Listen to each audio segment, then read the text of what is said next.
मुहूर्ताला आपली साधना करत असतोय बरं का. सांगू तुम्हाला, ब्रह्म मुहूर्ताला केलेली साधना माणसाला लवकर फळ देण्याचं काम करते बरं का. अगदी उदाहरण डोळ्यापुढे आणणं म्हणजे कळेल आपल्याला. मृदंग या कलेमध्ये आपलं नाव मोठं व्हावं असं जर वाटत असेल ना, तर आपण आपली कला आणि आपलं नाव मोठं व्हावं या करता हो त्याची जी साधना आहे, त्याचा जो रियाज आहे, आपण ब्रह्म मुहूर्ताला उठायचं आणि ब्रह्म मुहूर्ताला उठल्यानंतर गुरुजींनी जो आपल्याला बोल दिलेला असेल ना, त्या बोलाचा रियाज, त्याचा सराव आपण त्या ठिकाणी करायचा आहे. ब्रह्म मुहूर्ताला केलेली साधना माणसाला लवकर फळ देते.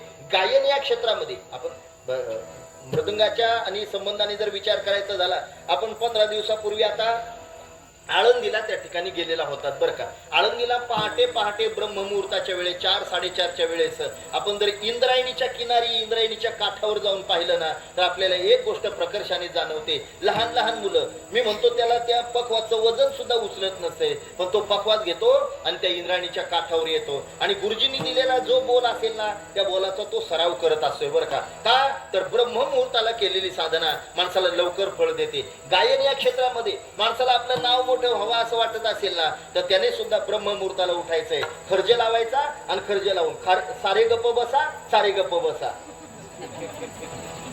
म्हणजे सारे गम पदनिसा नाही बरं का. हा, सारे गप्प बसा अर्थात तो रियाज त्या ठिकाणी करायचा आहे, तो सराव आपण त्या ठिकाणी करायचा आहे.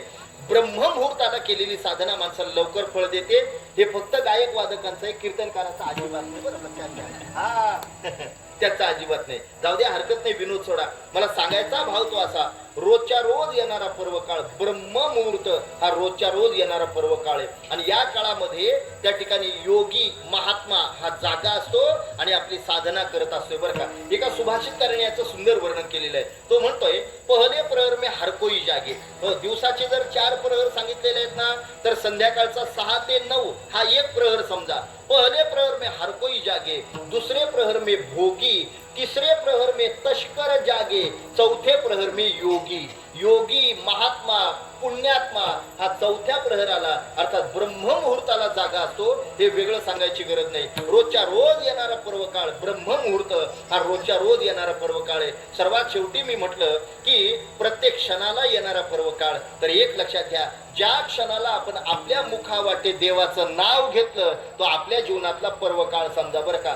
साधला हा पर्व काळ, गेला अंतरीचा मळ. अर्थात या संबंधाने हे जे काही शास्त्राने पर्व काळ सांगितलेले आहेत ना, यापैकी पौर्णिमा नावाचा पर्व काळ आजच्या दिवसाचा आहे बरं का. मार्गशीर्ष पौर्णिमा संध्याकाळच्या वेळेस भगवान दत्तात्रेयांचं आणि त्या ठिकाणी अवतार जयंती उत्सव आपण त्या ठिकाणी साजरा केलेला आहे बरं का. बरं, अवतरणे आणि उद्धरणे हे 2 वेगवेगळे शब्द आहेत बरं का. अवतरणे म्हणजे काय हो, तर अवतरणे या शब्दाचा अर्थ आहे वरून खाली येणे, याला अवतरणे म्हटलेलं आहे. आणि उद्धरणे म्हणजे खालून वरती जाणे, याला उद्धरणे म्हटलेलं आहे. भगवान आज त्या ठिकाणी, भगवान दत्तात्रय आज या ठिकाणी अवतीर्ण झालेले आहेत, अर्थात अवताराला आलेले आहेत बरं का. हो, आणि या पर्व काळाला अनुसरून आपण या ठिकाणी कृष्ण भगवान परमात्मा, राधा मैया तथा भगवान गणराय, ज्ञानोबराय, तुकोबराय यांच्या मूर्तीची प्राणप्रतिष्ठा केलेली आहे बरं का. लक्षात घ्या, आपण ज्या देवतांची प्रतिष्ठापना केलेली आहे ना, या देवतांना शास्त्राचा काहीतरी आधार आहे बरं का. हे वेगळं सांगायची गरज. ज्ञानोबराय, तुकोबरायांचा विषय जरा थोडासा बाजूला ठेवा, पण कृष्ण भगवान परमात्मा असेल, भगवान गणराय असेल ना, यांना शास्त्राची मान्यता आहे बरं का. हे वेगळं सांगायची गरज नाही. याचं कारण काय हो, तसं तर आपल्या हिंदू संस्कृतीमध्ये 33 प्रकारचे 33 कोटी देव सांगितलेले आहेत. पण लक्षात घ्या हो, आमच्या शास्त्राला मान्य असणारे महत्वाचे 5 देव आहेत बरं का. ती म्हणाल, बुवा जर हे 5च देव आहेत, तर बाकी 33 कोटी 33 प्रकार कुठे ठेवायचे? हे त्यांचेच उपप्रकार आहेत बरं का. हे वेगळं सांगायची गरज नाही. हे जे 5 मुख्य आहेत ना, यांचे ते उपप्रकार आहेत. आता हे जे 5 देव आहेत ना, यांना आद्यगुरु शंकराचार्यांनी देव पंचायतन म्हटलेलं आहे बरं का. जसं सर्व गावचा कारभार पाहण्याकरता ग्राम पंचायत असावी, तसं सर्व देवी देवतांचा कारभार पाहण्याकरता जे 5 देव आहेत ना, यांना देव पंचायतन म्हटलेलं आहे. आता हे 5 देव कोणते, याचा जर विचार करायचा झाला, तर पहिला देव आहे सूर्य, दुसरा देवे शक्ती, तिसरा देवे गणपती, चौथा देवे भगवान शिव आणि पाचवा देवे भगवान विष्णू. हो नाही का, हे 5 देव आणि आद्य देव म्हणून, मुख्य देव म्हणून आणि त्या ठिकाणी शास्त्राने यांना मान्यता दिलेली आहे. हे वेगळं सांगायची गरज नाही. या 5ची जो सेवा करतो त्यांना सुद्धा वेगवेगळी नावं पडलेली आपल्याला पाहायला मिळत आहेत बरं का. जो सूर्याची उपासना करतो त्यांना सौर भक्त म्हटलेलं आहे. जो शक्तीची उपासना करतो त्यांना शाक्त भक्त म्हटलेलं आहे. जो गणपतीची उपासना करतो त्यांना गणपत्य भक्त म्हटलेलं आहे. जो शिवाची उपासना करतो त्यांना शैव म्हटलेलं आहे आणि जो विष्णूची उपासना करतो ना त्यांना वैष्णव म्हटलेलं आहे बरं का. हो, मग या 5 देवांपैकी ज्याची प्राणप्रतिष्ठा आपण केली ना तो विष्णूचाच त्या ठिकाणी अवतार असणारा कृष्ण भगवान परमात्मा याची प्रतिष्ठापना आपण केलेली आहे बरं का. आता कृष्ण भगवान परमात्मा तर तो कृष्ण भगवान परमात्मा आहे बरं, हे वेगळं सांगायची गरज नाही. आपण रोजच त्या ठिकाणी श्लोक म्हणत असतोय, वसुदेव सुतम देवम कौसचानूरमर्दनम देवकी परमानंदम कृष्ण वंदे जगद्गुरु. कृष्ण भगवान परमात्मा हे आद्य जगद्गुरु आहेत बरं का. यानंतरचे जगद्गुरु तर मग ते आद्य गुरु शंकराचार्य हे दुसरे जगद्गुरु सांगितलेले आहेत आणि तिसरे जगद्गुरु तर मग जगद्गुरु तुका अवतार नामयाचा संप्रदाय सकळाचा येथून या. अर्थात या संबंधाने जे 3 जगद्गुरु आहेत यापैकी पहिला जगद्गुरु म्हणून कृष्ण भगवान परमात्म्याकडे पाहिलं जात आहे. या कृष्ण भगवान परमात्म्याची आपण प्रतिष्ठापना केलेली आहे हो नाही का. आता कृष्ण या शब्दाचा अर्थ जर आणि त्या ठिकाणी पाहायचा झाला, कृकर्षती इति कृष्ण, म्हणजे जो आकर्षित करतो, जो मोहित करतो ना त्याला कृष्ण म्हटलेलं आहे बरं का. हे वेगळं सांगायची गरज नाही. आता थोडस फेटा बांधण्यापुरता मंदिरात गेलो होतो पण त्या मूर्तीकडे पाहिलं ना असं वाटते पाहतच राहावं बरं का. हो नाही का, मूर्तीकडे. हो, याचं कारण काय, त्याच्यावर उपचार पण तशाच पद्धतीने झाले पाहिजे बरं का. उपचार जर चांगले झाले असेल तर त्या मूर्तीला शोभा आहे, अन्यथा शोभा येत नाही बरं का. त्याच्यामध्ये प्राण उतरला पाहिजे. हो, हे फार महत्वाचं आहे. हो, ब्रह्मवृंद कोण आहेत याला फार महत्व आहे बरं का या संबंधाने. हो, या संबंधाने. हो, अर्थात हो नाही का, मूर्ती अत्यंत सुंदर आहे बरं का. सुंदर पद्धतीने आपण प्रतिष्ठापना केलेली आहे. फक्त एकच चूक झाली बरं का, एक चूक झालेली आहे. आता ती चूक आपल्याला सांगायला काय हरकत नाही, नाही का. तुम्हाला वाईट वाटेल तो भाग वेगळा, पण चूक सांगायलाच पाहिजे ना. चूक काय आहे सांगू तुम्हाला, सांगू का चूक काय आहे ती सांगू. चूक फक्त एवढीच आहे, ती मूर्ती कोणाशी बोलतच नाही नाही का, एवढीच एक चूक आहे. बाकी सगळं चांगलं आहे बरं का. आता 2 मिनिटापूर्वी जरा छाती धडधड करत होती ना, हरकत नाही, जाऊ द्या. हो, मी काही चूक आलो नाही, पण फक्त चूक एवढीच आहे की मूर्ती कोणाशी बोलत नाही. एवढी चांगली विलोभनीय मूर्ती आपण त्या ठिकाणी प्रतिष्ठापित केलेली आहे. कृष्ण भगवान परमात्म्याला आपण प्राण प्रतिष्ठित केलेले. यानंतर कृष्ण भगवान परमात्म्याच्या सोबत राधा मैयाची आपण प्रतिष्ठापना केलेली बरं का. लक्षात घ्या. हो, राधा ही कृष्ण भगवान परमात्म्याची भक्तिनी आहे. भक्ती, यथार्थ भक्ती जर कोणाच्या सारखी असावी ना तर ती राधेसारखी असावी बरं. हे वेगळं सांगायची गरज नाही. कृष्ण भगवान परमात्म्याची ती एवढी चांगली भक्त होती की देवाच्या 16,108 पत्न्या होत्या. पत्न्यांची नावं नाही त्याच्या समोर लागली हो नाही का, पण समोर नाव लागलं ते राधेचं लागलं बरं का. आपण कृष्ण राधा असं नाही म्हणत, आपण राधा कृष्ण असं म्हणतो. याचं कारण काय, तिने त्या पद्धतीने सेवा, त्या पद्धतीने भक्ती केलेली आहे बरं का. हे वेगळं सांगायची गरज नाही. राधा या शब्दाचा अर्थ काय, जिच्या डोळ्यात नेहमी धारा, देवाच्या संबंधाने जिच्या डोळ्यामध्ये नेहमी धारा, तिचं नाव राधा.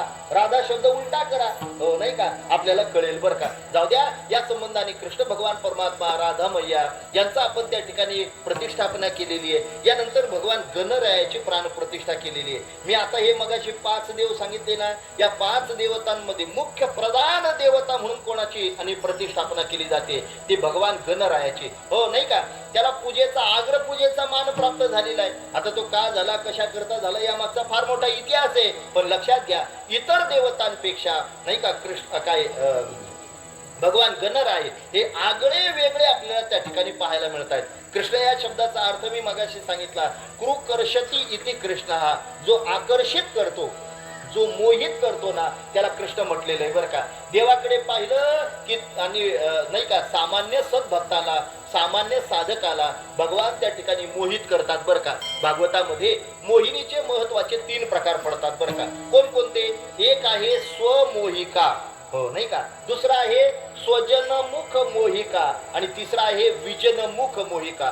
स्वमुख मोहिका, स्वजनमुख मोहिका आणि विजनमुख मोहिका हे मोहिनीचे महत्वाचे 3 प्रकार. हो, आता स्वमुख मोहिका म्हणजे काय, हो स्वजनमुख मोहिका म्हणजे काय आणि विजनमुख मोहिका म्हणजे काय याचा विचार करा. स्वमुख मोहिका म्हणजे देवाने देवाकडे पाहिलं, देव सुद्धा त्याच्या रूपाला भुलला जातोय, देव सुद्धा मोहित होतोय, असं आमच्या देवाचं रूप आहे बरं का. नंबर 2 स्वजनमुख मोहिका, हो भक्ताने देवाकडे पाहिलं, भक्त देखील त्याच्या रूपाला भुलला जातोय, असं आमचं देवाचं स्वरूप आहे. आणि विजनमुख मोहिका म्हणजे शत्रूने देवाकडे पाहिलं, शत्रू देखील त्याच्या रूपाला भुलला जातोय. वेळाभावी थोडासा विचार करा फक्त पहिल्या मुद्द्याचा बरं का. स्वमुख मोहिका, देवानेच देवाकडे पाहिलं, देव सुद्धा त्याच्या रूपाला भुलला जातोय बरं का. काय झालं, लहान कृष्ण भगवान परमात्म्याला आईने न्हाऊ खाऊ घातलं, यशोदा मैयाने न्हाऊ खाऊ घातलं आणि त्याला खेळायला सोडलं नंदबाबाच्या वाड्यामध्ये. आता नंदबाबाचा वाडा म्हणजे आपलं वासिंदे का, मला सांगा ना, वासिंदे का?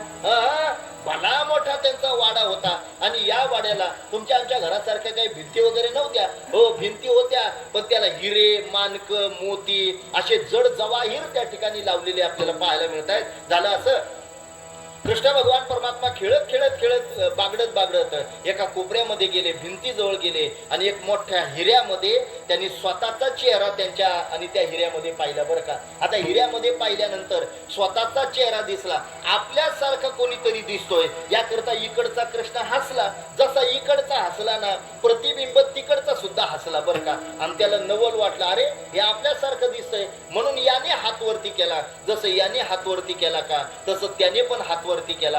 हा जसा हसला तसा तो पण हसला. याने आपलं बोट गालायला लावलं तसं त्याने पण आपलं बोट गालायला लावलं. आणि मग याने त्याला विचारलं, काय रे तुझं नाव काय? आता प्रतिबिंबित आवाज आला, तुझं नाव काय? हो, याने सांगितलं माझं नाव कृष्ण. आणि मग पलीकडून आवाज आला, अरे काय सांगावं, देवाने तुला पण कृष्ण केलं, मला पण कृष्णच केलं. जर देवाने मला कृष्ण करून तुला जर राधा केला असतं तर आज तुझ्यासोबत भक्तीचा आनंद घ्यायला मला मात्र त्या ठिकाणी सुखप्राप्ती झाली असती. अर्थात देवानेच देवाकडे पाहिलं, देव सुद्धा त्याच्या रूपाला भुलला जातोय. अशा कृष्ण भगवान परमात्म्याची प्रतिष्ठापना आपण त्या ठिकाणी केलेली आहे बरं का. हो, भगवान गणरायाची प्राण प्रतिष्ठा आपण केली बरं का, हे वेगळं सांगायची गरज नाही. चला, हो भगवान गणरायाच्या संबंधाने इतर देवी देवतांचा आणि भगवान गणरायाचा मूर्ती स्वरूपाचा जरी आपण विचार करायचा झाला ना, तरी एक आगळं वेगळं स्वरूप आपल्याला असलेलं त्याचं पाहायला मिळतंय बरं का. तुम्ही इतर देवतांचा मूर्ती रूपाने विचार करा आणि भगवान गणरायाचा विचार करा. आता इतर देवतांचा जर विचार करायचा झाला तर हो नाही का, एक देव आमचा असा आहे जो उभा आहे, विटेवर उभा आहे, हो कमरेवर त्याने हात आणि त्या ठिकाणी ठेवलेले आहेत. बर रंग त्याचा काळा आहे, नवे गळ्यामध्ये तुळशीच्या वैजयंतीच्या माळा त्याने परिधान केलेले आहेत, कानामध्ये त्याने मासे धारण केलेले आपल्याला पाहायला मिळत आहेत. हो नाही का, हे वर्णन कोणाचं?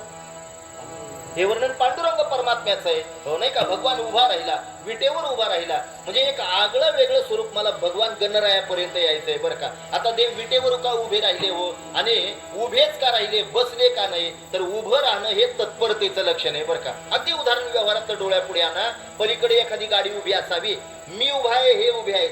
उभा असलेल्या माणसाला सांगितलं गाडीला हात लावू नये आणि बसलेल्या माणसाला सांगितलं गाडीला हात लावू नये. मला सांगा लवकर जाऊन कोण येईल? जो उभा आहे तो, का तर तो तत्पर आहे. खाली बसलेला कधीपासून बसलाय काय माहिती नाही, त्याच्या पायाला उठल्यानंतर मुंग्या वगैरे आलेल्या असेल, त्या मुंग्या झटकेपर्यंत, तो पाय घोडेपर्यंत, जो उभा होता तो जाऊन आला सुद्धा. उभं राहणं हे तत्परतेचं लक्षण आहे. भगवान उभं राहून जगाला सांगतायत, जशी तत्परता तुम्ही संसारात दाखवताना तशी तत्परता तुम्ही परमार्थात दाखवली पाहिजे. करावी तातडी परमार्थी, याकरता भगवान आमचा उभा आहे बरं का. तशी खर तर परमार्थाची तातडी माणसाने केली पाहिजे. हो, याकरता देव आमचा उभा आहे. कमरेवर त्याने हात का ठेवले हो, कमरेवर हात ठेवण्याकरता भगवान यातून आपल्याला एकच बोध देत आहेत की जो माझ्यापर्यंत येण्याकरता भवसागराच्या पाण्यातून इकडं माझ्या जवळ येण्याचा प्रयत्न करतोय ना, त्याला भवसागराचं दुःख किंवा भवसागराचं पाणी केवळ कमरेपर्यंत आहे हे जगाला कळावं, याकरता त्यांनी कमरेवर हात धारण केलेले आपल्याला पाहायला मिळत आहेत. एक आगळं वेगळं स्वरूप भगवान गणरायाचं आपल्याला पाहायला मिळत आहे. हे पांडुरंगाचं वर्णन मी त्या ठिकाणी सांगितलं. आता सगळंच वर्णन करण्यापेक्षा आपण थोडंसं पुढे जाऊया. अजून एक देवता अशी आहे की तिचं वर्णन आपल्याला पाहता येईल बरं का. काय पाहता येईल हो नाही का.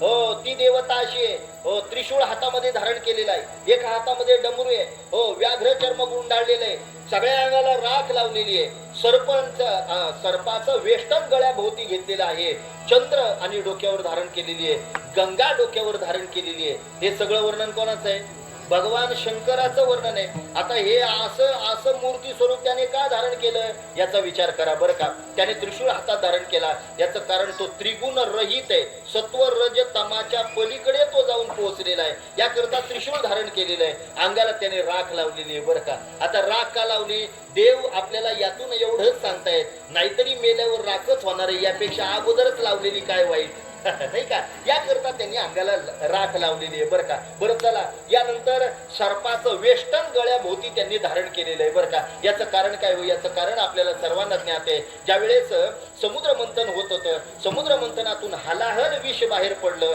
बाकी सगळ्या देवतांनी आणि विचार केला की हे देवा, हलाहल विष पचवण्याची शक्ती केवळ देवा तुमच्यामध्ये आहे, आणि म्हणून तुम्ही असं करा, तेवढं विष मात्र त्या ठिकाणी तुम्ही प्या. भगवान परमात्म्याने ते हलाहल विष, भगवान शंकर ते हलाहल विष प्राशन केलं हो. त्यामुळे त्यांचा कंठ निळा झाला, म्हणून त्यांना त्या दिवसापासून नीलकंठ हे सुद्धा नाव त्या ठिकाणी पडलं. पण त्याचा मात्र दाह होऊ लागला. तो दाह शांत व्हावा याकरता देवाने काय केलं? सर्पाचं वेष्टन गळ्याभोवती धारण केलं. याचं कारण सर्प हा अत्यंत थंड प्राणी आहे बरं का. सर्प अत्यंत थंड प्राणी आहे. पटत नसेल तर हातात धरून बघा, म्हणजे कळेल आपल्याला. अत्यंत थंड असल्यामुळे नाही का त्या विषाचा आणि आपल्यावर जास्त आणि त्या ठिकाणी प्रभाव होऊ नये याकरता देवाने सर्पाचं वेष्टन आणि गळ्याभोवती धारण केलेलं आपल्याला पाहायला मिळतंय. चंद्र धारण केलेला आहे, गंगा धारण केलेली आहे. बरं, नित्य हा स्मशानामध्ये राहतोय. स्मशानामध्ये का राहतोय? स्मशानामध्ये राहणं हे वैराग्याचं लक्षण आहे बरं का. हे वेगळं सांगायची गरज नाही. लोक तिथं गेले की एवढे वैराग्याच्या गप्पा मारतात, एवढ्या गप्पा मारतात. कुठपर्यंत? जोपर्यंत स्मशानातून घरी येत नाही तिथपर्यंत बरं का. तोपर्यंत काय वैराग्यवान असतात तो लोक हो नाही का. मग इकडं संसारात एकदा का घुसले की संसारा व्यतिरिक्त दुसऱ्या कोणत्याच गप्पा नसतात. पण मनात परत वैराग्य येतंय केव्हा? जेव्हा दुसऱ्याला पोचवायला जातो तेव्हा. लक्षात घ्या. लोक स्मशानात असले की वैराग्याच्या गप्पा मारतात. देव विचार करतायत मी नित्य वैरागी राहावं याकरता, म्हणून ते नित्य स्मशानामध्ये राहतात. हे पहिलं कारण. आणि दुसरं कारण, ते स्मशानामध्ये का राहतात? भगवान शिवजी विचार करतायत गावातल्या भूतांपेक्षा इथली परवडली नाही का. याकरता देव स्मशानामध्ये राहत आहेत. हे झालं सगळं वर्णन भगवान आणि त्या ठिकाणी शिवाचं. पण या व्यतिरिक्त भगवान गणरायाचा, ज्याची आपण प्रतिष्ठापना केलेली आहे, या भगवान गणरायाचा जर विचार करायचा झाला, एक आगळं वेगळं स्वरूप असलेलं आपल्याला पाहायला मिळतंय. कसं स्वरूप आहे भगवान गणरायाचं? हो लक्षात घ्या. त्यांचं आणि त्या ठिकाणी जे मान किंवा मस्तक जे आहे ना, ते त्यांनी हत्तीचं धारण केलेलं, अर्थात गजाचं धारण केलेलं आपल्याला पाहायला मिळतंय. बरं, देवाचे डोळे बारीक आहेत हो, सोंड अर्धी सरळ आहे अर्धी वाकडी आहे, कान असे भले मोठे आहेत हो, पोट त्याचं भलं मोठं आहे, रक्तवर्ण आहे बरं का त्याचा. म्हणजे शास्त्रामध्ये जे वर्णन आलेलं आहे ना, ते रक्तवर्णाचं त्या ठिकाणी वर्णन त्या ठिकाणी आलेलं आहे. आणि उंदीर त्या ठिकाणी त्यांनी स्थापन केलेला, वाहन म्हणून उंदीर स्थापन केलेला आपल्याला पाहायला मिळतंय. हे आगळं वेगळं स्वरूप भगवान गणरायाचं आहे. आता एक लक्षात घ्या, हे असं मूर्ती स्वरूप त्याने का धारण केलं याचा विचार करा बरं का. आता हत्तीचं मस्तक त्यांनी त्या ठिकाणी धारण केलं. का केलं? कशा करता केलं? या मागचा पौराणिक इतिहास आपल्याला सर्वांना ज्ञात आहे बरं का. म्हणजे म्हणे त्या पार्वतीने एक माळाचा गणपती तयार केला, अगदी तो त्या ठिकाणी समोर ठेवला आणि तिला स्नानगृहामध्ये जायचं होतं. आता कोणीही परपुरुष आपल्या स्नानगृहापर्यंत घरापर्यंत येऊ नये याकरता दरवाज्यावर त्याला ठेवलं आणि त्याला सांगितलं, भाऊ कोणी आला तरी त्याला आतमध्ये पाठवू नको, फक्त या घराचे मालक आले तर त्यांना बेलाशक पाठवू, एवढंच सांगायला विसरली. आणि परिणाम भगवान शिवजीच पहिल्यांदा आले आणि मग याने आईच्या म्हणण्यानुसार त्यांना अडवलं. अडवल्यानंतर परिणाम शीघ्र कोपी भगवान परमात्मा अगदी त्या ठिकाणी रागावले, अगदी त्या ठिकाणी त्रिशूळ काढलं आणि धडापासून मुंडकं त्याचं वेगळं केलं बरं का. आता अर्थात यामुळे फार मोठा आवाज त्या पोराने त्या लहान बाळाने केला आणि त्या आवाजाच्या भीतीने काय नेमका आवाज झालेला आहे याकरता म्हणून त्या ठिकाणी आई साहेब धावत आल्या. पाहताय तर आपण ज्याला निर्माण केलंय त्या गणपतीचा मात्र धडापासून मुंडकं आणि त्या ठिकाणी भगवान शंकरांनी वेगळं केलेलं आहे बरं का. आता रौद्र अवतार नाही का, आदिशक्ती होत्या त्या, रौद्र अवतार रूप धारण केला. अगदी डोळ्यातून अशा आणि त्या ठिकाणी अग्नीच्या ज्वाळा येऊ लागल्या. सगळ्या देवांना भीती वाटली. आता ही आख जग भस्मसात करते की काय, जाळून भस्म करते की काय, असा विचार त्या ठिकाणी केला. सगळे देव आणि भगवान शंकराला आणि त्या ठिकाणी शरण आले. शरण आल्यानंतर त्यांनी मात्र त्या ठिकाणी पार्वती मातेला विचारलं, हो नाही का, तुझा राग शांत कसा होईल. त्याने म्हणे, माझ्या ज्या पोराला तुम्ही मारलेलं आहे ना, हो मी तयार केलेलं आहे, याकरता ते माझं बाळ आहे, याला पुन्हा जिवंत करा, मात्र माझा राग शांत झाल्याशिवाय राहणार नाही. आता देवाने त्याच्या शिवगणांना सांगितलं, भगवान शंकराने त्याच्या शिवगणांना, या कैलास पर्वताच्या बाहेर निघाल्यानंतर पहिला सजीव प्राणी जो तुम्हाला दिसेल ना, त्याचं मस्तक तुम्ही त्या ठिकाणी घेऊन या. आता हे शिवगण जेव्हा बाहेर गेले तेव्हा पहिल्यांदा त्यांना सजीव प्राणी दिसला, तो म्हणजे हत्ती. अर्थात त्या हत्तीचं मस्तक आणलं, संजीवनी मंत्र म्हटला आणि ते धडाला लावल्याबरोबर ते बाळ जिवंत झालं बरं का. आता लक्षात घ्या, त्याने गजाचं अर्थात हत्तीचं मस्तक धारण केलं. हो, संस्कृत मध्ये तोंडाला नाही का मुख म्हणतात, मुख म्हणतात आणि ज्याचं धारण केलं त्याला संस्कृत मध्ये गज म्हणतात.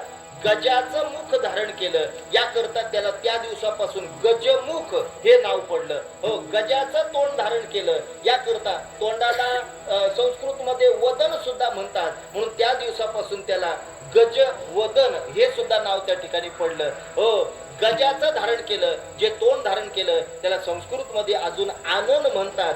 गजाचं धारण केलं म्हणून त्या दिवसापासून त्याला गजानन, गज अधिक आनन, गजानन हे सुद्धा त्या ठिकाणी नाव पडलं. गजमुख, गजवदन, गजानन ही नावं त्या ठिकाणी त्याला पडलेली आहेत बरं का. बरं, त्याने हत्तीचंच मस्तक का धारण केलं, याचं कारण असं आहे, हत्ती हा सर्वात मोठा प्राणी आहे. हत्ती हा बुद्धिमान प्राणी आहे बरं का. किती बुद्धिमान प्राणी आहे लक्षात घ्या. पूर्वीच्या काळी जर त्या ठिकाणी एखाद्या राज्याचा राजा मेला आणि त्याला जर मागे कोणी वारस नसेल ना, तर मग पूर्वीच्या काळी राजा निवडण्याची प्रथा होती बरं का. काय प्रथा होती, जी आपल्याला सर्वांना ज्ञात आहे. हत्तीच्या सोंडेमध्ये माळ दिली जायची, सगळ्या गावात त्याला त्या ठिकाणी फिरवलं जायचं आणि ती हत्ती ज्याच्या गळ्यात माळ घालेल ना, त्या दिवसापासून त्या प्रदेशाचा राजा म्हणून त्याची निवड त्या ठिकाणी केली जायची. लोकांचा असा समज होता की त्या हत्तीने याच्या गळ्यात माळ घातली ना, याचा अर्थ असा आहे की बुद्धिमान माणूस यांनी राज्यावर त्या ठिकाणी निवडलेला आहे. अर्थात हत्ती हा एवढा बुद्धिमान प्राणी आहे बरं का. बरं चला, हत्ती हा सर्वात मोठा प्राणी आहे, हत्ती हा बुद्धिमान प्राणी आहे आणि त्यात हत्ती हा शाकाहारी प्राणी आहे बरं का. माणसाने फक्त एवढाच विचार करायचा, हत्ती पण शाकाहारी राहू शकतो बरं का. एवढंच लक्षात घ्यायचं माणसाने. हा तो बुद्धिमान प्राणी आहे, तो शाकाहारी प्राणी आहे आणि सर्वात मोठा प्राणी आहे. याकरता त्याचं मुख, त्याचं तोंड देवाने धारण केलं बरं का. बरं चला, डोळे त्याने त्या ठिकाणी लहान, त्या ठिकाणी सूक्ष्म धारण केले. याचं कारण काय, हो तर एक आहे का, भगवान गणराय, हो नाही का, जे 3 गण सांगितलेले आहेत ना, या 3 गणांचे ते अध्यक्ष आहेत बरं का. आता 3 गण कोणते, या गणाचा विचार माणसं नाही का जीवनभर कधी करत नाही, पण लग्न जमवायचं असलं तर करतात बरं का. हो, 3 प्रकारचे गण कोणकोणते, देवगण, मनुष्यगण आणि राक्षसगण. या 3 गणांचा तो अध्यक्ष आहे, याकरता त्याला गणाध्यक्ष म्हटलेला आहे. किंवा या 3 गणांचा तो अधिपती आहे, याकरता त्याला गणपती हे नाव त्या ठिकाणी दिलेलं आहे. हो नाही का, अनेक प्रकाराने आपल्याला त्या ठिकाणी सांगता येईल. अर्थात या 3 गणांचा तो अधिपती आहे. सर्वांवर सारखी नजर राहावी याकरता म्हणून त्यांनी डोळे सूक्ष्म धारण केलेले आपल्याला पाहायला मिळत आहेत. हे वेगळं सांगायची गरज नाही. दादा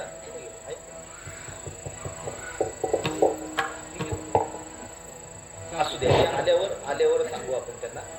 दादा याचा इको पूर्ण काढून टाका, प्लेन कारण थोडासा आवाज वाढवा. इकडे लक्ष द्या तुम्ही आता बाकीच्यांनी. तो 3 गणांचा ईश आहे, याकरता त्याला गण अधिक ईश, गणेश हे नाव पडलेलं आपल्याला त्या ठिकाणी पाहायला मिळत आहे. इको काढून टाकायचं. गणेश हे नाव पडलेलं आपल्याला पाहायला मिळतंय. अर्थात सर्वांवर सारखी नजर राहावी, हो नाही का, कोणाचंही पाप याच्या नजरेतून सुटता कामा नये याकरता त्याने डोळे सूक्ष्म धारण केलेले आपल्याला पाहायला मिळत आहेत. बरं, कान मोठे धारण केले, याचं कारण काय, सर्वांच्या तक्रारी ऐकून घेण्याकरता म्हणून याने कान मोठे धारण केलेले आपल्याला पाहायला मिळत आहेत. हो नाही का, हा जगाचा मालक आहे, तो हलक्या कानाचा नसावा नाही का, याकरता त्याने मोठे कान धारण केलेले आपल्याला पाहायला मिळत आहेत. बरं, सोंड अर्धी सरळ आहे, अर्धी त्याची वाकडी आहे. याचं कारण तो यातून जगाला सांगतोय, जे मला मानतात त्यांच्याकरता मी सरळ आहे आणि जे मानत नाही त्यांच्याकरता मी वाकडा आहे. म्हणजे मी जशाच तसा आहे, नाही का, हे जगाला कळावं याकरता अर्धी सोंड सरळ अर्धी त्याची वाकडी आहे. बरं का. बरं, पोट त्याचं मोठं आहे, माझ्यापेक्षा मोठं आहे, काय करावं आता. पोट त्याचं मोठं आहे याचं कारण काय, जगाचे अपराध पोटामध्ये घालण्याकरता म्हणून त्याने पोट मोठं धारण केलेलं आपल्याला पाहायला मिळतंय. हो, वाहन म्हणून त्या ठिकाणी उंदीर त्याने स्थापन केलेलं आहे. बरं का. याचं कारण काय, हो, उंदीर हा त्या ठिकाणी चंचल प्राणी आहे. बरं का. चंचल प्राण्यामध्ये त्याचं सुद्धा नाव येते. उंदीर हा चंचल प्राणी आहे. त्यातल्या त्यात उंदीर हा विध्वंसक प्राणी आहे. बरं का. काय काय विध्वंस करतो, कशा कशाचा नाश करतो याचा जर विचार करायचा झाला, उंदीर जर श्रीमंताच्या घरी असला तर तो श्रीमंताच्या नोटा खातो, नाही का, श्रीमंताच्या नोटा खातो. हो, शेतकऱ्याकडे असेल तर शेतकऱ्याचं धान्य खातो. गरीबाकडे काहीच खायला मिळत नाही म्हणून गरीबाचे पाय खातो. हा, बस, नाही का. म्हणजे तो विध्वंसकच प्राणी आहे, तो चंचल आहे. त्याला कुठेतरी एका ठिकाणी शांत बसवावं याकरता म्हणून, हो, नाही का, त्याची स्थापना वाहन म्हणून केलेली आपल्याला त्या ठिकाणी पाहायला मिळते. शेंद्री रंग त्याने धारण केलेला आहे. हो, जर आपण त्या ठिकाणी भगवान गणरायाचं पुराण, गणेश पुराण जर वाचलेलं असेल ना, तर त्यामध्ये येणारी एक छोटीशी कथा अशी आहे की भगवान गणरायाने त्या काळामध्ये शेंदूर नावाचा दैत्य माजलेला होता. या शेंदूर नावाच्या दैत्याशी युद्ध केलं आणि युद्ध प्रसंगी झालं असं की देवाने त्याला मारलं, पण त्याला मारल्यानंतर त्याचं रक्त याच्या अंगावर उडालं. हो, अर्थात ते आसुराचं रक्त होतं. याकरता देवाच्या अंगाचा दाह होऊ लागला. तो दाह शांत करावा याकरता देवाने अनेक उपाय केले.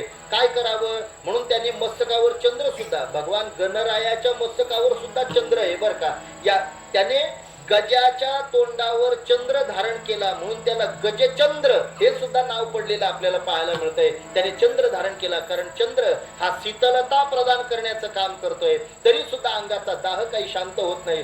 काय करावं, काय करावं, काय करावं.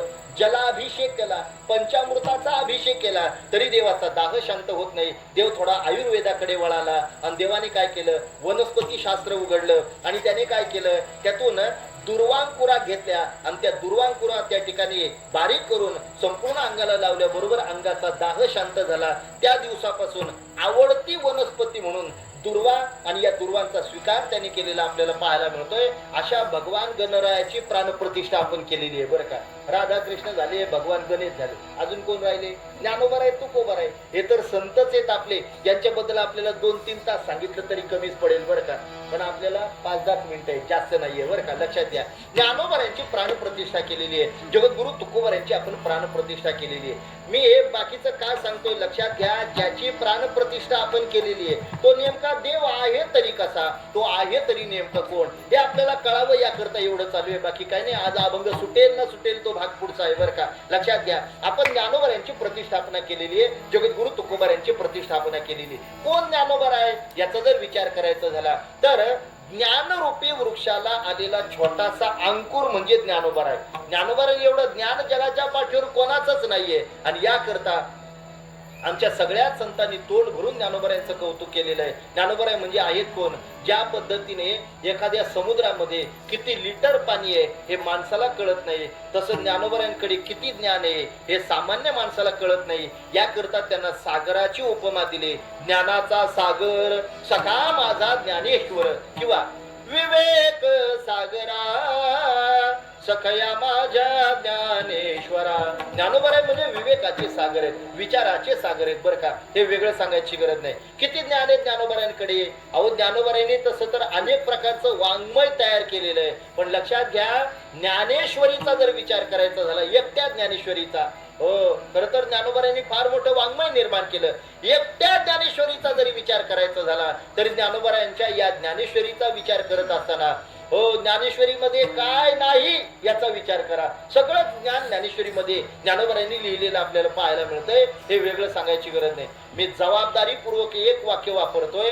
जगात असा एकही प्रश्न नाही की ज्याचं उत्तर आमच्या ज्ञानोबरायांच्या ज्ञानेश्वरीमध्ये नाहीये. बरं का. नाही का. ज्ञानेश्वरीमध्ये नाहीये. फक्त ते उत्तर आपल्याला मिळावं ना याकरता आपलं अंतकरण सुद्धा श्रद्धायुक्त असावं. बरं का. एखाद्या साधकाला जर प्रश्न पडलाच, एखादी शंका निर्माण झालीच तर त्याने काय करावं, काही नाही, ज्ञानोबरायांच्या मूर्तीसमोर आणि त्या ठिकाणी बसायचं. हो, डोळे शांत बंद करायचे आणि डोळे शांत बंद करून ज्ञानोबरायांच्या मूर्तीसमोर बसून समोर ज्ञानेश्वरी घ्यावी. आपल्या मनातली शंका, आपल्या मनातला प्रश्न आपल्या डोळ्यासमोर आणावा आणि डोळे बंद करून ज्ञानोबरायांचं चिंतन करता करता ज्ञानेश्वरीचं पान उघडावं. मी जबाबदारीपूर्वक शब्द वापरतोय. जे पान आपण त्या ठिकाणी उघडू ना, त्या पानावर आपल्या असलेल्या मनातल्या शंकेचं निरसन आणि त्याचं उत्तर आपल्याला मिळाल्याशिवाय राहणार नाही. फक्त एवढंच आहे, आपलं अंतःकरण तेवढं आणि स्वच्छ, तेवढं निर्मळ आणि ज्ञानोबरायांवर तेवढी आपली श्रद्धा असावी बरं का.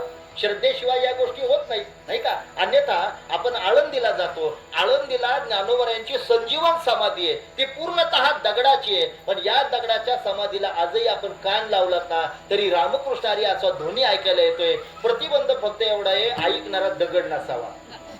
नाही का, हे कळलं तर बरं होईल आपल्याला.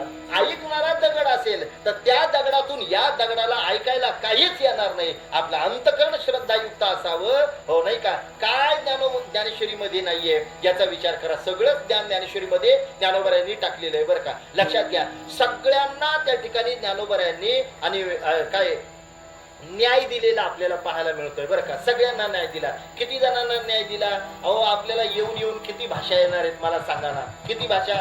मी म्हणतो बोटावर मोजणे इतक्या भाषा आपल्याला येतील. काय काय येते आपल्याला? मराठी येते आपल्याला. आता ती पण साधी धड बोलता येत नाही, तो भाग वेगळा आपला. नाही का. मराठी बोलता येते आपल्याला. बरं, अजून हिंदी बोलता येते आपल्याला. आपण त्या लोकांमध्ये असलो तर गुजराती, मारवाडी बोलता येईल आपल्याला. आपण जर उच्च शिक्षित असाल ना तर इंग्रजी बोलता येते आपल्याला. लक्षात घ्या, बोटावर मोजण्या इतक्या भाषा आपल्याला ज्ञानेश्वरी काय आपल्याला बोलता येतील. पण ज्ञानोबरायांच्या ज्ञानेश्वरीचा जर विचार करायचा झाला, वयाच्या 16व्या वर्षी ज्ञानोबरायांनी 56 भाषेचा केला शे गौरव, भवार नवी नाव उभारिले. ज्ञानोबरायांनी वयाच्या 16व्या वर्षी ज्ञानेश्वरी लिहित असताना 56 भाषा त्या ज्ञानेश्वरीमध्ये टाकलेल्या आहेत किंवा लिहिलेल्या आपल्याला पाहायला मिळत आहेत. मग जेव्हा 56 भाषेकडे आपण पाहतो तेव्हा आपल्याला मनामध्ये आणि प्रश्न निर्माण होतोय की आपल्याला आपलं आयुष्य जातंय तरी बोटावर मोजण्या इतक्या भाषा आपल्याला येत आहेत. पण वयाच्या 16व्या वर्षी ज्ञानोबरायांनी जर 56 भाषा त्या ज्ञानेश्वरीमध्ये लिहिलेल्या असतील तर ज्ञानोबराय हे सगळं शिक्षण घेण्याकरता कोणत्या विद्यापीठात गेलेले होते? हा सामान्य प्रश्न निर्माण होतोय. याचं एका वाक्यात उत्तर आहे, ज्ञानोबराय कोणत्याच विद्यापीठामध्ये गेले नाही. मग हे ज्ञान त्यांना कुठून आलं? तर हे ज्ञान त्यांना उपजताच आलं बरं का. उपजताचे ज्ञानी हे वर्म जानोनी आले लोटांगणी चांग देव. महाराज म्हटले हे ज्ञान त्यांच्याकडे उपजताच होतं. मी म्हटलं सगळ्यांचं आणि वर्णन ज्ञानोबरायांनी ज्ञानेश्वरीमध्ये केलेलं आहे. सगळ्यांचं म्हणण्यापेक्षा महिलांच्या संबंधाने जरा असा विचार करा म्हणजे कळेल आपल्याला. हो, नाही का. अगदी वयाच्या 16व्या वर्षी ज्ञानोबरायांनी त्या ठिकाणी एक आणि नाही का एका प्रसंगाचं वर्णन केलेलं आहे. तो प्रसंग असा आहे, एखादं बाळ आपल्या घरात जन्माला आलं. जन्माला आल्यानंतर 5व्या दिवशी करतो आपण, त्याला पाचवी म्हणतात. आपल्या महिलांचा गोड गैरसमज आहे की 5वीच्या दिवशी ते पाटा पूजन वगैरे त्या ठिकाणी केलं की त्याचं पूजन केल्यानंतर तो दिवा जो आहे ना तो रात्रभर तेवत ठेवावा लागतो बरं का. आणि याकरता त्या महिलांचं जागरण वगैरे त्या ठिकाणी चालू असते. आता ते काय काय गप्पा मारतात ते इथं सांगायची गरज नाही आपल्याला. आपल्याला माहिती आहे काय काय गप्पा मारतात. तर मग या संबंधाने जर विचार त्या ठिकाणी करायचा झाला तर तो असा आहे की हो, रात्रभर त्या जागरण करतात. का तर एकच त्यांचा हेतू आहे, तो दिवा विझू नये बरं का. पण ऐका, वयाच्या 16व्या वर्षी ज्ञानोबरायांची प्रगल्भता पाहना किती आहे. ज्ञानोबरायांनी याही प्रसंगाचं वर्णन केलेलं आहे. ज्ञानोबराय म्हटले, सटवीची राती न विसंबो जेवी वाती. त्या सटवीच्या रात्रीला तो दिवा, ती वाघ मात्र विझू द्यायची नाही. हे ज्ञान ज्ञानोबरायांनी वयाच्या 16व्या वर्षी कमावलेलं होतं बरं. हे वेगळं सांगायची गरज नाही. बरं, चला याच महिलांच्या संबंधाने लग्नाचा प्रसंग ज्ञानोबरायांनी केळवी, नोवरी या आणि जर आपण ओवीचा विचार केला तर लग्न मंडप कसा असावा, नवरी कशी असावी, नवरा कसा असावा, या सगळ्याचं वर्णन वयाच्या 16व्या वर्षी ज्ञानोबरायांनी केलेलं आपल्याला पाहायला मिळतंय बरं का. बरं, चला अजून ज्ञानोबरायांनी या महिलांच्या संबंधाने त्यांच्या रोज नाही का म्हणजे स्वयंपाक घरामध्ये, ज्याला आपण मराठीत किचन म्हणतो, कळलं आपल्याला. या स्वयंपाकघरामध्ये या महिला गेल्यानंतर त्यांच्या हातामध्ये आणि एक वस्तू असते, त्या वस्तूचं ज्ञानोबरायांनी वर्णन केलेलं आपल्याला पाहायला मिळतंय. ज्ञानोबरायांनी तिला दर्वी हा शब्द वापरलेला आहे. आता दर्वी म्हणजे, दर्वी या शब्दाचा अर्थ आहे पळी, आणि पळी या शब्दाचा मराठी अर्थ आहे चमचा, नाही का? पळी या शब्दाचा मराठी अर्थ आहे चमचा. ज्ञानोबरायांनी त्या चमच्याचं वर्णन केलेलं आहे. ज्ञानोबराय म्हटले या चमच्याला उद्देशून, काय रे चमचा, तू भातातही जातो, चमचा तू वरणातही जातो, चमचा तू भाजीतही जातो. म्हणजे चमचा सगळीकडे चालतो, बरं लक्षात घ्या. मी घरातल्या चमच्याचं वर्णन करतो एवढंही लक्षात घ्या. पण माणसाने चमच्यापासून नेहमी सावध राहावं, बरं का? का सावध राहावं? चमचा भरलेलं भांड रिकामं करतो, बरोबर आहे? चमचा भरलेलं भांड रिकामं करतो. प्लेट मध्ये आपण पोहे घेतले आणि ते पोहे खायला सुरुवात केली, चमचा काय करतो? भरलेलं भांड रिकामं करतो. म्हणून माणसाने नेहमी चमच्यापासून सावध राहावं. जो चमचा भातात वरणात भाजीत जाऊन आलेला आहे, ज्ञानोबरायांनी त्याला दर्वी हा शब्द वापरला आणि त्याला प्रतिप्रश्न केला, काय रे चमचा, तू वरणात जाऊन आला, तू भाजीत जाऊन आला, तू भातात जाऊन आला, मग सांग ना, तू याच्यात जर जाऊन आलाय तर भाताची चव काय हे तुला सांगता येतंय का? वरणाची चव काय हे तुला सांगता येतंय का?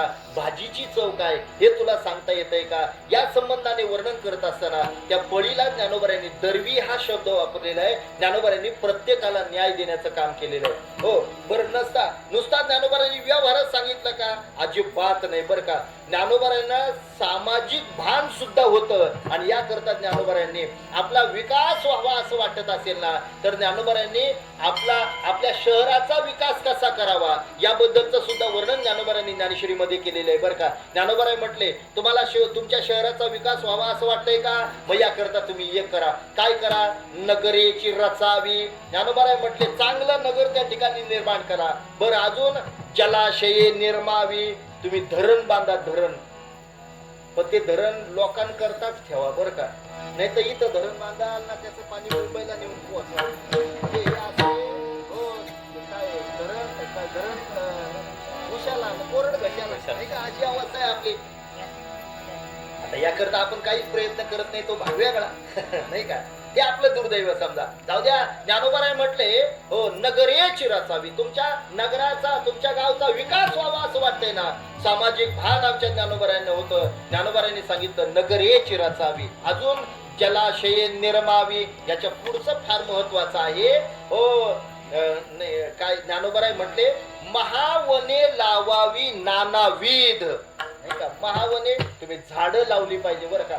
झाडं तोडली नाही पाहिजे नाही का? झाडं लावली पाहिजे. हे सामाजिक भान आमच्या ज्ञानोबरायांना होतं. ज्ञानोबरायांनी तत्संबंधाने आणि विचार मांडलेला आपल्याला पाहायला मिळतोय. एवढी प्रगल्भता जर कुठे होती, ज्ञानोबरायांकडे वयाच्या 16व्या वर्षी होती. बरं, हे वेगळं सांगायची गरज नाही. ज्ञानोबरायांनी फार मोठी क्रांती केली त्या काळात. काय क्रांती केली म्हणजे, ज्ञानोबरायांनी हे भिंत चालवली, रेडा बोलवलं, हे तर आपण रोजच कीर्तनामध्ये ऐकतोय. पण याही पेक्षा वेगळी क्रांती ज्ञानोबरायांनी केली. काय काय क्रांती केली? 2-3 क्रांती सांगतो म्हणजे कळेल आपल्याला. पहिली क्रांती केली ज्ञानोबरायांनी, ती अशी, सगळ्यांना एका झेंड्याखाली आणण्याचं काम ज्ञानोबरायांनी केलेलं आहे, बरं का? सगळ्यांना म्हणजे त्या काळामध्ये 2-4 पंथ परमार्थ पथगामी होते, ते आपल्या आपल्या वाटेने चालत होते. पण ज्ञानोबरायांनी केलं का? त्या सगळ्यांना एकत्र केलं आणि एकत्र करून एकच वारकरी संप्रदाय निर्माण करण्याचं काम त्या काळामध्ये ज्ञानोबरायांनी केलं.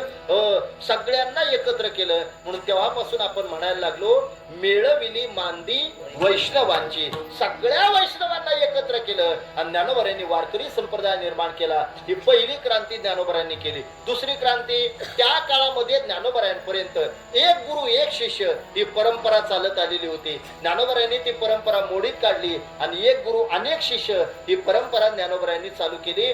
हरिपाठामध्ये आपण आताच अभंग गुरु परंपरेचे म्हणत असताना एक अभंग म्हटला, नाही का? तो अभंग आपल्या सर्वांच्या परिचयाचा आहे. एक गुरु एक शिष्य ही परंपरा त्या ठिकाणी चालत आलेली होती. ही परंपरा ज्ञानोबरायांनी खंडित केली. आणि काय केलं ज्ञानोबरायांनी? तर मग आदिनाथ गुरु सकल सिद्धांचा, आदिनाथ भगवान परमात्मा, शिव भगवान परमात्मा, याच्यापासून ही परंपरा चालत आली. आदिनाथ गुरु सकल सिद्धांचा, मच्छिंद्र तयाचा मुख्य शिष्य, हो, भगवान शिवाचा मच्छिंद्रनाथ, नाही का, हे शिष्य. मच्छिंद्राने बोध संबंध गोरक्षाची केला. एक गुरु एक शिष्य, गोरक्ष ओळला गहिनी प्रती. एक गुरु एक शिष्य, गहिनी प्रसादे निवृत्ती दातार. एक गुरु एक शिष्य, निवृत्तीनाथ महाराजांनी सुद्धा एक गुरु एक शिष्य परंपरा ही कायम चालू ठेवली. आणि निवृत्तीनाथांनी सुद्धा ते ज्ञान, ते ब्रह्मज्ञान ज्ञानोबरायांना दिलं खरं, पण ज्ञानोबरायांनी ही आणि फार मोठी क्रांती केली. ही प्रथा मोडीत काढली आणि ज्ञानदेवा सार चोजविले. ज्ञानोबरायांनी काय केलं? एक गुरु अनेक शिष्य ही परंपरा चालू ठेवली. हो, ही दुसरी क्रांती ज्ञानोबरायांनी केली. बरं चला, तिसरी क्रांती काय केली? हो, तिसरी क्रांती केली ज्ञानोबरायांनी ती अशी की जो जो जीव त्यांच्या समोर आला ना, त्या प्रत्येकाचा अधिकार जाणला आणि त्या प्रत्येकाच्या आणि त्या ठिकाणी उद्धाराचा मार्ग ज्ञानोबरायांनी मोकळा करून दिला. बरं का? हो, नाही का? श्री जगद्गुरु तुकोबार त्याचं वर्णन करतायत. अधिकार तैसा दावीला मार्ग, चालत आहे मग, चालत आहे मग, कळो ये ते जाळून ये नाव पावले पार. ज्ञानोबरांनी काय केलं? जो जो वर्ग त्यांच्या समोर आला, जो जो जीव त्यांच्या समोर आला, त्या प्रत्येकाचा अधिकार ज्ञानोबरांनी जाणला आणि त्याला योग्य मार्गाला लावलं. बरं का? त्या काळात ज्ञानोबरांना 4 मुलं होती. 4 मुलं. ऐकणारे लोक म्हटले, बरं आहे का बुवा, 8:45 वाजेपर्यंत तुम्ही जरा बरं बोलत होते, आता तुमच्या डोक्यात कसा काय फरक पडला? देव जाणे. हो, याचं कारण काय? अहो, ज्ञानोबरायांचं जर लग्नच झालं नाही तर ज्ञानोबरायांना 4 मुलं होतील तरी कशी? ज्ञानोबरायांच्या जीवनामध्ये नैष्ठिक ब्रह्मचर्य आहे. किती नैष्ठिक ब्रह्मचर्य? ज्ञानोबरायांच्याच भाषेत सांगायचं झालं तर ज्ञानोबराय म्हटले, मी जन्माला आलो त्याच वेळेस माझ्या आईच्या अंगाचा स्पर्श झालेला आहे. तिथून जेवढे झाले ना तेवढे माझ्या जीवनातले 16 समजा. बरं का? ज्ञानोबराय म्हटले, जन्मतेनी प्रसंगे स्त्री देह शिवणे अंगे, तेथून या आगवे 16 की जे. एवढं नैष्ठिक ब्रह्मचर्य ज्ञानोबरायांच्या जीवनामध्ये. मग असं असताना ज्ञानोबरायांना 4 मुलं झाली तरी कशी? ऐका, ती ज्ञानोबरायांची नव्हती, पण त्या चौघांनी ज्ञानोबरायांना मायबाप म्हटलेलं होतं. असे ते 4 जण होते. बरं का? ज्ञानोबरायांनी ते 4 नावं सुद्धा फार सुंदर ठेवलेली होती. पहिल्या मुलाचं नाव होतं ज्ञानी, दुसऱ्या मुलाचं नाव होतं योगी, तिसऱ्या मुलाचं नाव होतं साधक आणि चौथ्या मुलाचं नाव होतं अनाथ. अशी 4 मुलं ज्ञानोबरायांनी होती.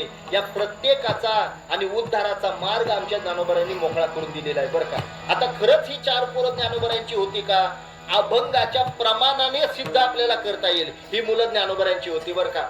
ज्ञानी हा ज्ञानोबरायांचा पहिला मुलगा आहे. वेदशास्त्र देती ग्वाही, म्हणती ज्ञानाबाई आई, वेदाने आणि शास्त्राने म्हणावं ज्ञानोबरायांची माय आहेत. ज्ञानी हा त्यांचा पहिला मुलगा आहे. दुसरा मुलगा योगी, ज्ञानराज माझी योग्यांची माऊली, जेने निगमवल्ली प्रगट केली. योगी हा ज्ञानोबरायांचा दुसरा मुलगा आहे. तिसरा मुलगा साधक, साधकांचा माय बाप, दरुशने हरे ताप, सर्वाभूती सुख रूपा ज्ञानोबा माझा.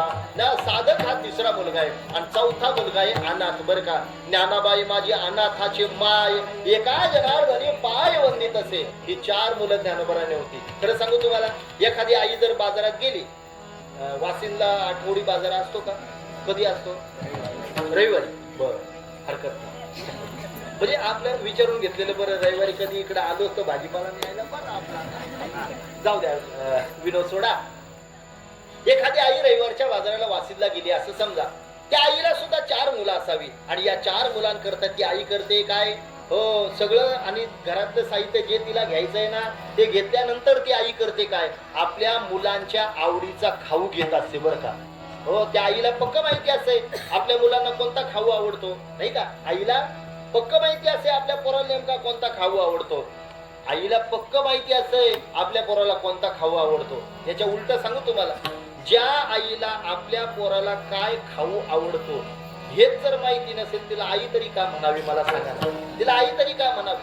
आईला पक्क माहिती असते आपल्या पहिल्या पोराला गोवा लागतो. आईला पक्क माहितीये आपल्या पोराला नेमका कोणता खाऊ आवडतो. मग ती आई काय करते?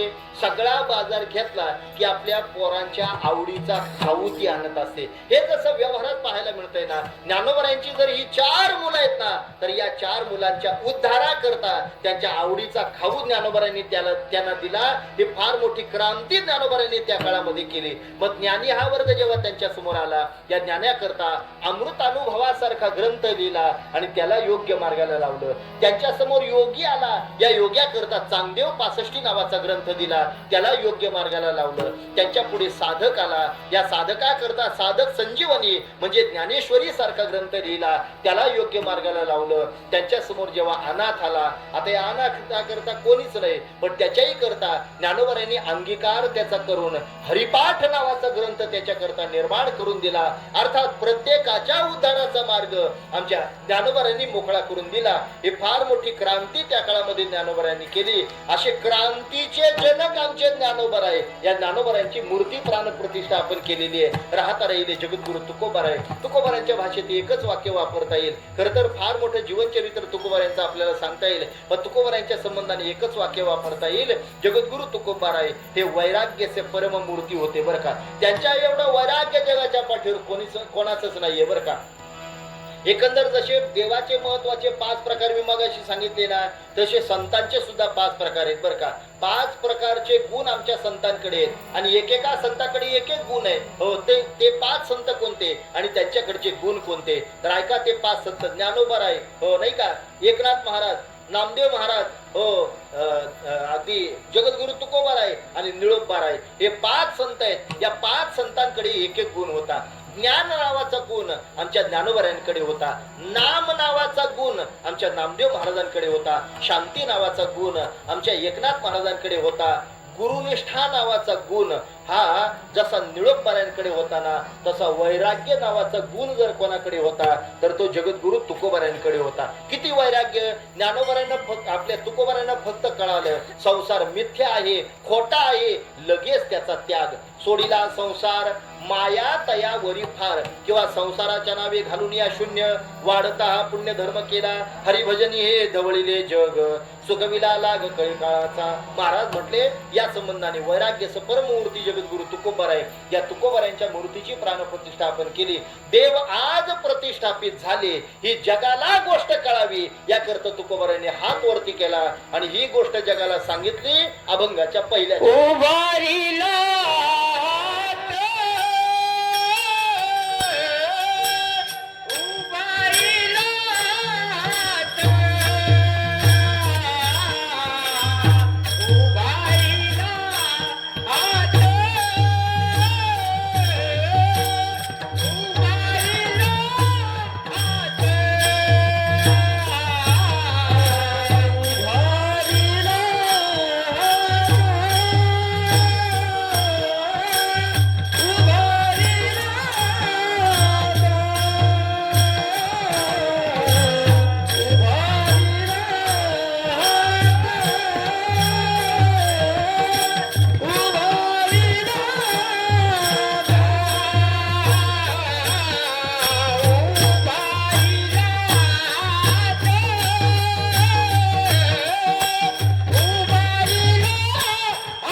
हात जगी जाणविले मात.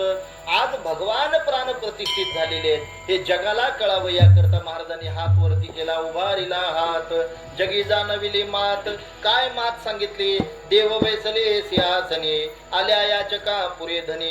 हो नाही का, भगवान आज प्रतिष्ठापित झाले, आलेल्या प्रत्येकाची याचना पूर्ण करण्याचं काम भगवान परमात्मा करतायत. पुढे हो या देवाला नेमकं आणलं कुणी? तर एकाच्या कैवाडे उगवे बहुतांचे कोडे. खरं तर देवाला आणण्याचं काम आमच्या संतांनीच केलेले. आणिला ही रूपा बळे करुणी खळे हरिदासी. संतांनी अगदी प्रयत्नपूर्वक याला या मृत्यू लोकांमध्ये खऱ्या अर्थाने आणलं, संतांनी आणलं. पण सगळे जगाकरता मात्र त्या ठिकाणी उद्धाराच्या निमित्ताने हा देव झाला. एकाच्या कैवाडे उगवे बहुतांचे कोडे तोही ठाई तुका नाही पडो देत चुका. देव बैसले सिंहासनी आल्या याचका पुरे धनी. विठोबा रखुमाई विठोबा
जाणविली मात. देव बैसले सिंहासनी आल्या याचका पुरे धनी. राधा कृष्ण भगवान परमात्मा, भगवान गणराय, ज्ञानोबराय तुकोबराय यांची प्राणप्रतिष्ठा आपण केलेली आहे. तत्संबंधाने थोडासा विचार आपण या ठिकाणी केला. आणि देव आज सिंहासनावर बसलेले त्या अर्थाने हा अभंग सेवेकरिता आपल्या समोर गायलेला होता. आपली कीर्तनाची संकल्पित वेळ संपुष्टात झालेली आहे. यानंतर वाढ दिवस आहे. मग वाढदिवसाकरता आपल्या सेवेची वाढ आपण का करावी नाही का, याकरता आपण इथंच थांबलेलं बरं नाही का. बर्थडे बॉय सुद्धा समोरच तेच समोरच बसलेले आहेत. त्यांना उदंड आयुर आरोग्य लाभो ही माऊली शरणी आपण प्रार्थना करूया. हो नाही का. आपण सर्व अगदी आनंदाने मोठ्या उत्साहाने आपण या ठिकाणी आलात. आपणाही सर्वांना मी या ठिकाणी धन्यवाद देतोय.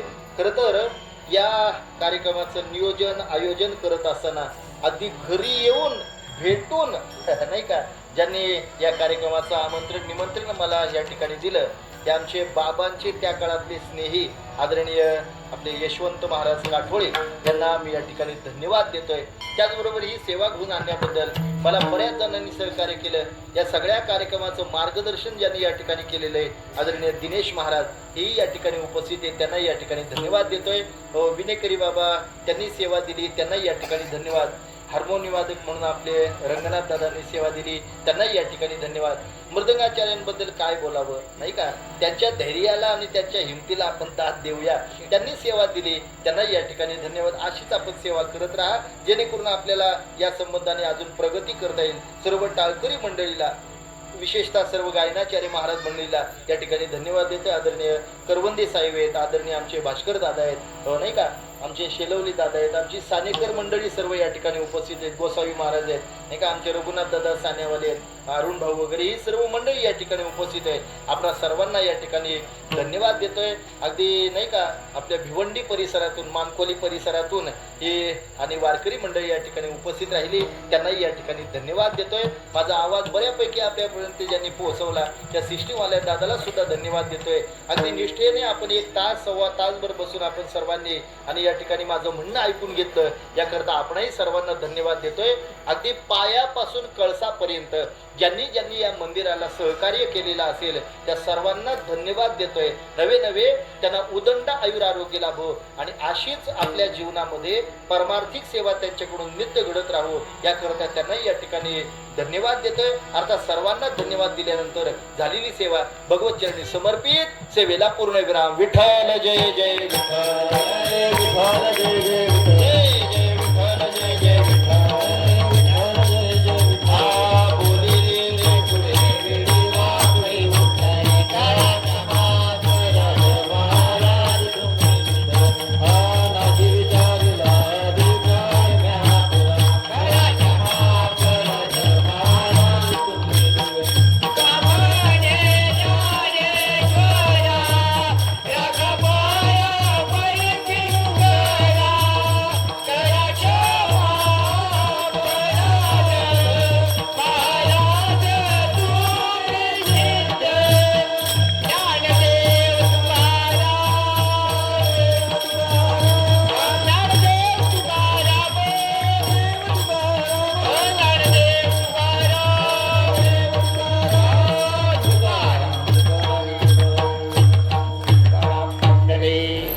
विठ्ठल श्री ज्ञानदेव तुकाराम पंढरीनाथ भगवान की जय.